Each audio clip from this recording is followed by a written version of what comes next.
Recent polls show 76% of those surveyed say Chicago would be better off with a different mayor. How do you convince them otherwise? Well, look, the people of Chicago elected me to invest in people. In every single category, as it relates to investments, they're up. I actually am humbled that the people of Chicago believe in my administration enough to have greater expectations than any other administration. That's what leadership looks like, and I'm humbled to do it. Why do you say that? Why do you say that there's greater expectations? I don't know because, where I listen, hear that. Because, yeah. and then the feedback instead is that the polling is poor. So I don't know how you interpret it that way. Well, because maybe because I'm a middle child. Maybe it's because I'm a Bears fan. By the way, the Bears are undefeated in 2025, so we're off to a great start. Have anything Here's to do what with I'm saying, though. Look, the people of Chicago voted for me to invest in them, and that's exactly what we've done. And I'm going to continue to do that. What's up, y'all? Gerald here, creator of Gospel Chops and your host for this YouTube channel, back with another video. Now, y'all, it seems that this mayor of Chicago, this dude is a character, Mayor Brandon Johnson, has recently been confronted several times. Seemed like it's getting worse and worse. Seemed like he can't go out the house anymore without being confronted by some news reporter that is questioning his legitimacy and his viability as the mayor of that great city. Now, y'all, I love Chicago personally. Chicago has always been a good time, good shopping, good restaurants, good hotels. Every time I'm in the city, I enjoy myself, but it seems like the leadership of that city has continued to go downhill for quite some time, y'all. It was bad enough with Lori Lightfoot, and I reported on that years ago, but seemed like, okay, y'all booted her out, but you voted for Lori Lightfoot 2.0 and Brandon Johnson. This man is worse. So much worse that his policies have taken from the citizenry of that city and given to those who don't even belong in this country. And y'all complain, you kick and scream, you go to the city council meetings and you fuss, and he just look at y'all like, eh.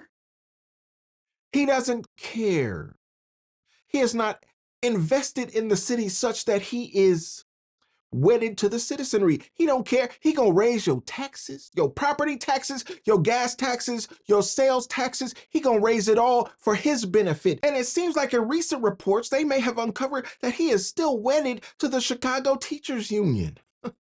Yeah, he ain't even resigned completely. He's still connected over there, and he is negotiating with the union as a mayor. But he may be negotiating his own fallback, his own golden parachute, because he know that the end is coming. He sees it, even though he denies it publicly and won't admit his own shortcomings. He knows what is coming, and he says, hey, maybe if I negotiate a sweetheart deal with the teachers union when I'm done being mayor and they throw me out on my ashy knuckles, maybe I could just revert back to the teachers union with the cushy deal that I negotiate as the mayor. How about that? Earlier in 2023, you were elected a little over 52% of the vote in the mayoral's race. But in the most recent poll of Chicago voters, that you had a 14% approval rating with a 70% disapproval rating. I know you mentioned that there's a lot of numbers that you care about and that you were pointing to things that you are talking about doing for the city. But in a democracy, what really matters is how the voters perceive your administration's work. So why are you so unpopular? Well, I mean, look, fortunately for me, that I'm not moved by polls. They're a snapshot at a point of time. Like, people have their expression and opinion of whether or not, we should hire more young people. People have an opinion on whether or not we should open up mental health clinics. Clearly, people have an opinion on whether or not we should,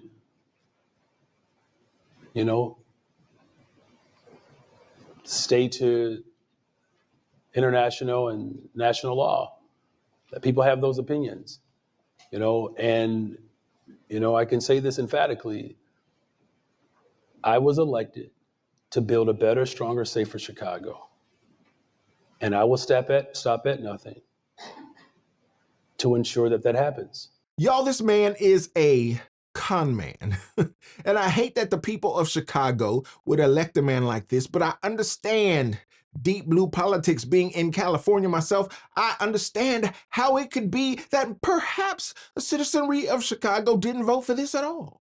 Maybe it is so rigged.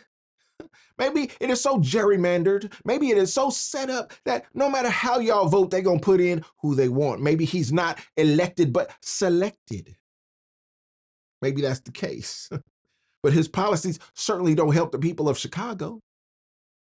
Not when you would close down community centers, knowing that kids ain't got nowhere to go already. You're going to close down their community center and move in illegal immigrants. You're going to take their tax dollars, divert them from where they were supposed to go, and give them to illegals that have no business being in the city, have no business being in the country, let alone the state, let alone the city. And you're going to take it upon your shoulders, thereby placing it upon the citizenry of the city. You're going to make it their burden because that's your agenda. That's not the agenda of the citizenry. They don't want this. And they tell you that in every city council meeting. And it seems like you just stand there and ignore the people. You ignore the voices. You ignore those who come to speak out and let their voice be heard because they don't know what else to do. They sit up and they pay their taxes. They sit up and try to be good citizens in the city, and yet y'all downtown ignore everything that they desire. You take them for granted. You put in the policies that are with your agenda, such as this CTU agenda.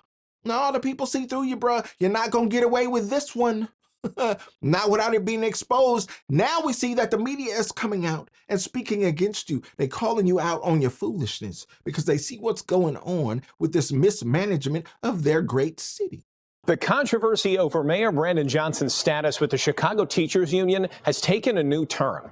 Ethical questions persist about the mayor's role in ongoing CTU contract talks. And now the city's Board of Ethics is weighing in, denying that their office ever advised the mayor on the issue. Political reporter Marianne Ahern is here now with more. Marianne? Alex, the mayor says he's a member on leave from CTU, which means potentially he may benefit from the very contract the city is now negotiating. This was my first question to Mayor Johnson earlier this week. Let's start with a yes or no question. Is it proper to negotiate a CTU contract if, as a member on leave, you are going to benefit from that contract? Well, I'm not going to benefit from the contract. Officially, he has not resigned from CTU. So I am on leave from Chicago Public Schools, but I'm not negotiating a contract. The Board of Education has that responsibility. But with elected school board members joining next week, the mayor still appoints the majority of the school board.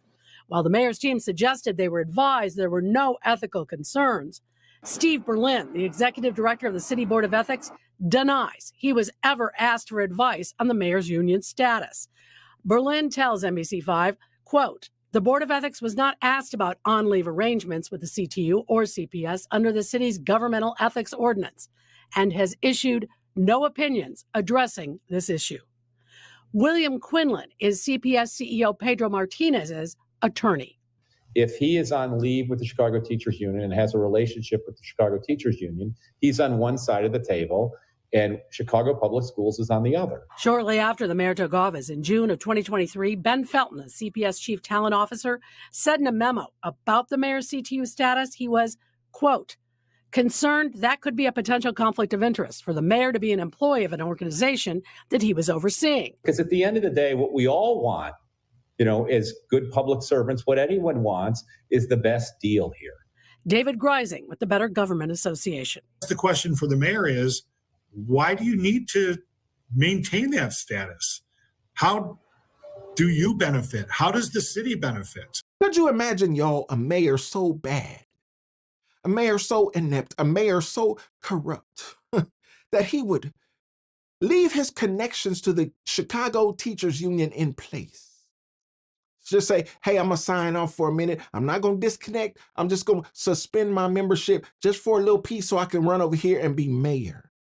But I need to leave my connections in place so that I can have a fallback plan when these people vote me out. Because what I'm about to do right now is about to be some foolishness, the likes that Chicago has never seen in its history. However, because y'all have put me in place, Whether you voted me in, whether you wished me in, whether I snuck in on my own, whether the governor ushered me in, I'm here now. Now I am a government official, the mayor of the city of Chicago, and I am here to negotiate the teachers union contract of this city.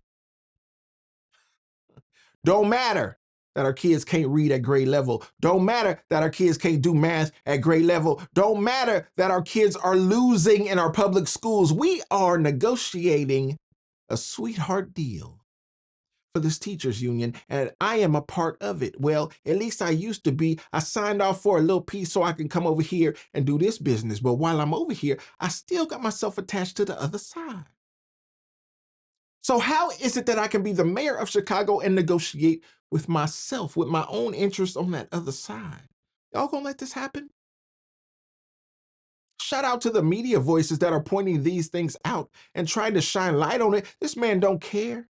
You look at his responses in the media, he don't care. This dude acts so oblivious to your questions. He act like he don't know what's going on. He say, oh, well, maybe it's because I'm a middle child. Maybe it's because I'm a Bears fan. Negro. Chicago is tired of the likes of you. Well, if we just be honest, America is tired of the likes of you, and your blackity black skin ain't gonna get you ahead anymore, sir. We in a new day now. All that DEI stuff that got you in there, all that stuff is going by the wayside. You see these corporations throwing DEI to the side and saying, whoo, thank goodness we ain't got to do that no more. The government was putting so much pressure on our corporation, we had to do it. Well, now you're going to see a change that is going to be better for America and thus better for the city of Chicago and Chicago voters. Oh, yeah, ICE is going to be active in your city. Yeah. Homeland Security is going to be active in your city. And I can only hope that y'all hold this mayor accountable, because he seemed like he's acting with impunity and immunity from anything y'all think. He don't care because he don't have to care. He's going to set himself up. He's going to set the teachers up. These union interests that ain't got no interest in your child. They only got interest in their own benefits and retirement. Yeah, they can have health care, but you can't. Yeah, they can have retirement, but you can't. Yeah, they can have a pension, but you can't. No matter how you vote, because they got a lock on government with people like this shady, blackity black mayor that you put in place. Y'all let me know what you think about this and this mayor that is out of control and seems to be working to secure his own golden parachute in the city of Chicago. Y'all, I'd love to know what you think about this one. Don't forget to like the video, subscribe to the channel, and share the video so we can get more people involved in the conversation, y'all. And like I always say, always remember and never forget, without the gospel, it's just chops. Until next time, peace.